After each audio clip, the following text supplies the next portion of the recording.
Hello. I've got licorice spice tea. I actually haven't had that in years. It's one of my favorites, actually. I'm kind of excited about it. So far it's been a bit lighthearted with some of the tales I've told of my dating experiences. This one's not quite as lighthearted, but I definitely learned a lot during the experience. I met this guy on a dating app, and what struck me about him first was that he was Jewish, and he seemed very serious about his faith, which I appreciated that as from having my own experience with that in the Christian faith. And I do feel like there's a lot of similarities between the Jewish faith and the Christian faith. So there is a very hint of Jewish ancestry in my family, so he was excited to meet somebody that interested him, that was also somebody he could bring home to meet his mother. In the beginning, things went pretty well. I will say, though, looking back on it now that I know a little bit more, there was definitely, I wouldn't say it was love bombing in the traditional, like, narcissistic, intentional way of love bombing. I feel like his love bombing came from a place of desperately wanting to have a partner and be in a relationship.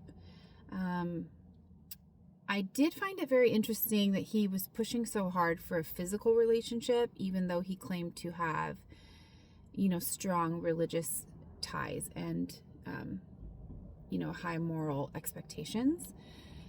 Those two to me didn't really match. And now I would say that conflicting information would be enough for me to not continue seeing him.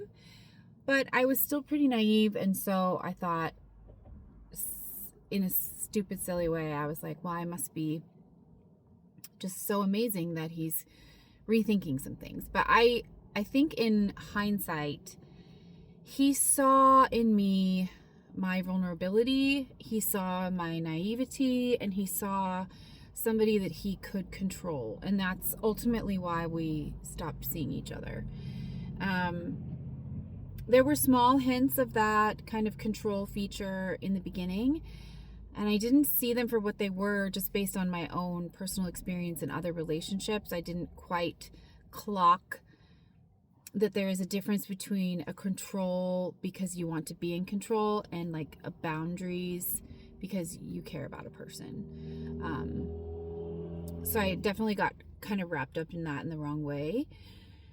And we dated for a few months. And I just remember feeling like this tug of war inside, because on paper he seemed like a really great guy, and he was like everything that everybody would think would be a safe option, as far as like he would treat people well and he would be kind and you could trust him. But the reality is he was very short-tempered. If things didn't go his way, the whole mood was ruined. Every date had to be exactly what he wanted. There was no give and take. The longer we knew each other, the more he would rein in on what I was allowed and not allowed to do. Now, mind you, we were just dating. We weren't even, well, he was talking about marriage in like a future type of scenario, but there was no promises made. I hadn't even met his family at that point yet. At the time, I was volunteering at a halfway house that had a church attached to it. And so I would go to that church and help with the worship, like the music part of it. And when he found out that I was going to that, he was so angry that I was spending my Saturday nights with these people. And that was primarily men. I mean, there were some women there, but it was primarily men. Now, I had a family member that was also involved in the ministry, so it's not like I was just like walking in there all alone. And they had obviously a lot of people from the community, and there were some really wonderful people that were part of the church and like helping people kind of get back on their feet after being incarcerated. And it was a great community kind of outreach, and I really enjoyed my time there. And he was so upset that I was doing it, and I just remember being really confused about why he was so upset, because I was just helping, He didn't like that he wasn't part of it, and so I had invited him to come down to go see it and meet everyone, and maybe he wanted to be part of it too, Well, the night before, I was at my friend's house. She had had a huge flood, and so I was at her house kind of trying to help her go through her pantry and see what was usable and what was not usable, and just kind of like, because they had to live in a rental for a while their house was fixed. But so I was there, and he was like, I want to see you. And I was like, well, I'm helping out my friend. You can come over and help with this project, but I can't just up and leave when I've made this commitment to help out, right? I was on the phone with him, and I had given him the address to where I was at, and so he was planning to come and meet me, and he was talking on the phone, and we hung up, and my brother called. And I hadn't spoken to my brother in a while, so it was nice to talk with him, and I was just working, so it was really easy to just have a conversation, no worry about being interrupted. Well, this man called me back again, and I didn't answer immediately because I was talking to my brother. And I texted him and I said, I'm talking to my brother, do you need something? And he's like, I need you to get off the phone right now. I was like, why? Is there an emergency? He's like, no, I just want to talk to you. Okay, well, let me finish up my phone call and I'll call you back, or you can talk to me in 20 minutes when you get here. I don't understand why I have to end my phone conversation with my brother the instant that you call. There's not an emergency. There's nothing going on. Like, what's up? And he's like, no, you just need to answer every single time I call.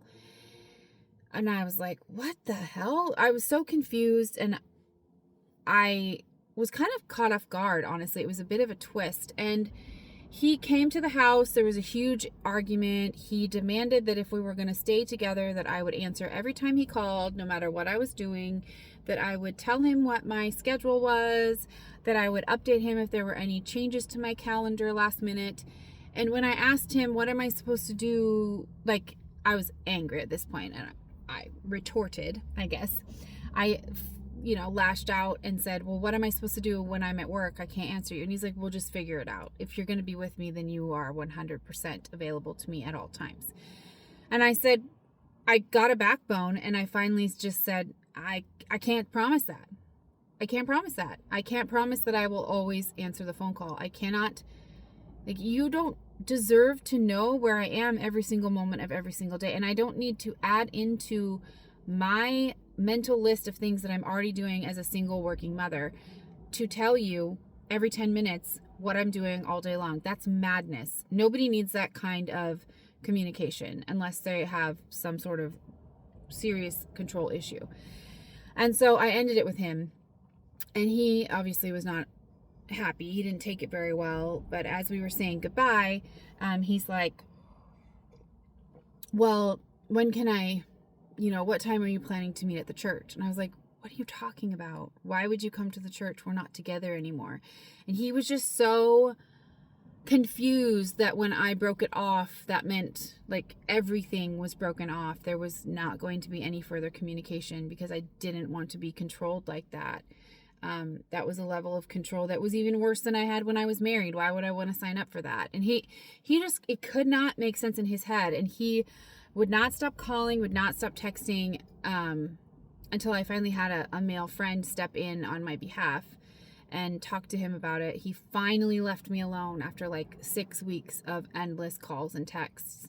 Him basically trying to like strong arm me into continuing a relationship with him. And it was such a weird situation. I don't know that I could have completely avoided some of the nonsense that was there, except that I did notice that every single time there was an issue, it was because he was inconsistent. And so I took from that, that the inconsistency of something that they say doesn't match what they do, then they're not a trustworthy person, and I shouldn't be spending my time trying to understand it or get to know them. I mean, we're all adults. We're grown. We know who we are. We don't need to try to change who we are for somebody else. But if somebody is actively saying they are a certain way and then doing something different, that's just a kind of mess that you don't need to mess with. It's just stay out of their drama and let them flounder on their own, because it'll just take you down if you stay with them.